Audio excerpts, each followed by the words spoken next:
Baxın.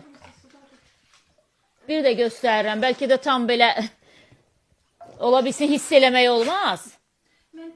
Və belədir. Hələ bu çəkilən suda 3 gündür motor işləyir. Bu qədər su çəkilib burada.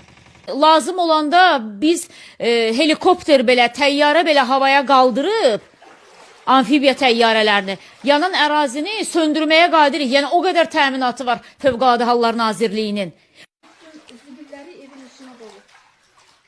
İy, dəhşətdir də. Demək mümkün deyil də necədirsə buranın rütubəti. Suyun damcılarına baxın. Aidiyyatçı qurumların görməsi nə olmalıdır? İnsan boğulmalıdır mı? Kimsə ölməlidir mi? Kimsə canını mı tapşırmalıdır? Heç biri işləməyəcək. Bu işləməyəcək. O soyuducu işləməyəcək. Keçən il hərəsindən biri xarab oldu. Keçən il suda qaldı, yandı, işləmədi, atdım. Bu illəri təzədən aldım. Yenə həmin şey. İkinci dəfə bir də batdı. Mən necə edim? Hər yer suyun içindədir, bura yuxarı, aşağı.